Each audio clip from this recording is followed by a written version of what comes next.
And it's not only social media that is raising some red flags when it comes to addiction. Two major investors in Apple are calling on the company to recognize smartphone addiction and to take the lead in combating it in children. In an open letter, the investors say the company needs to address the growing public health crisis of smartphone addiction in young people. Among their recommendations, more tools for parents to help restrict what their children see and use on their devices. Apple responded with a statement which reads, in part, "We think deeply about how our products are used and the impact they have on users and the people around them. We take this responsibility very seriously, and we are committed to meeting and exceeding our customers' expectations, especially when it comes to protecting kids." Judy, children are getting smartphones at younger and younger ages. How worrisome is the prospect of addiction for you?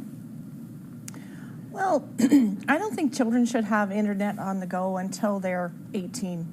And it's not necessarily addiction. Addiction is a fault line in the executive function part of the brain. So kids are not addicted. What kids are compelled to be on social media because they want to know what other kids are saying about them.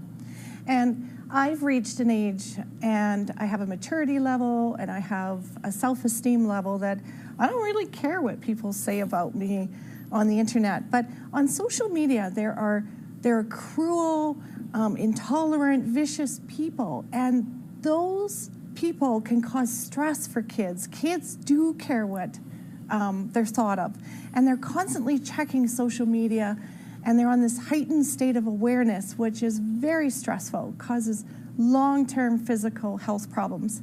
So I would suggest to parents, put it off as long as possible, like Gant says, and you wouldn't hand your kids the keys to the liquor cabinet. Don't hand over a cell phone with computer abilities on it. Well, that's quite the analogy. Okay, Diane, how much crossover does there need to be between parents and teachers in helping kids navigate the smartphone realm? Well, in schools, teachers have the opportunity to design an environment that is stimulating and engaging. And they also have the ability to work with students and their cell phone use, either by not allowing it or by allowing it for certain kinds of activities. But teachers have that ability to do it. I think teachers don't use cell phones while they are teaching, whereas in the home, parents do use cell phones, so that role modeling aspect is there. And I think that it's really important for parents to be aware of what they are doing and what message they're giving their children by their own actions. Yeah, and again, it really comes down to how, as parents, we're modeling.